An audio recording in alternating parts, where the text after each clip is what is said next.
Salut, il y a quelques jours, j'ai publié une vidéo concernant Twinmotion et une petite vidéo dans laquelle on voit une cabane dans la forêt et je montrais comment je faisais tout ça en version accélérée. Ça a beaucoup interrogé parce que j'ai reçu pas mal de questions moi sur ce logiciel et donc je vous remontre une autre vidéo dessus. Sur cette fois, on me demandait si on pouvait faire de l'intérieur. Évidemment, on peut faire des vidéos intérieures et c'est encore plus facile. Donc je vous montre avec cet exemple-là, j'ai ouvert un petit projet sur SketchUp. Il ressemble à ça.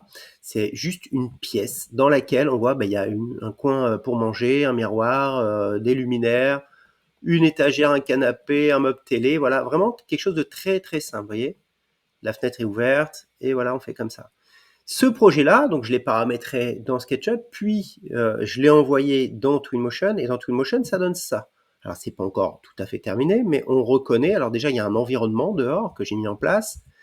Il y a un éclairage intérieur, pareil, on peut mettre des luminaires, on peut créer une ambiance lumineuse très précise. Là, il manque encore quelques matières, voilà, table, les pieds de table, etc. Donc, je vous montre, hein, c'est simple. On va par exemple, dans la bibliothèque ici, je choisis du bois, et puis je vais prendre un petit bois comme ça pour mettre sur les pieds, et puis je peux mettre un autre bois sur le meuble.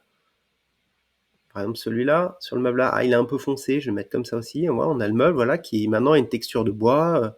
La plante ici, c'est une plante qui est issue de verre, donc forcément, dans Twinmotion, ça marchera pas. Donc, ce que je fais, c'est que je vais la remplacer complètement par une plante qui vient de la bibliothèque des matériaux, enfin de la bibliothèque des objets Twinmotion, pardon. Donc, il faut juste que je trouve objet, voilà, objet, salon. Je pense que là, je vais trouver des fleurs et puis je peux prendre, je sais pas, une qui me paraît bien, par exemple ça.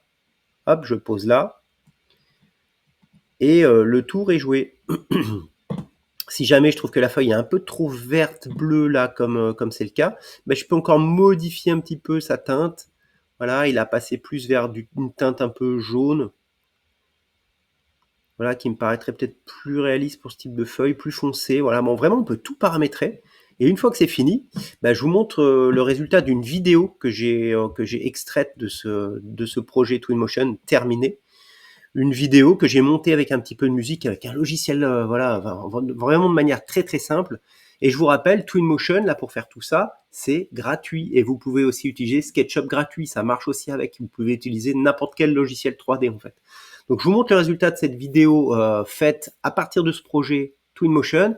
Et j'attends vos commentaires et vos questions. N'hésitez pas, comme la dernière fois, si vous vous posez encore des questions dessus, interrogez-moi. Et le premier lien que je mets dans la description, c'est pour vous inscrire à la communauté et vous aurez accès, en vous inscrivant à la communauté, donc déjà à toutes les formations gratuites et aussi à la date, et je vous communiquerai quand je sors la formation complète qui va sortir normalement dans quelques jours sur Twinmotion. Voilà, donc je vous dis à très bientôt et c'est parti.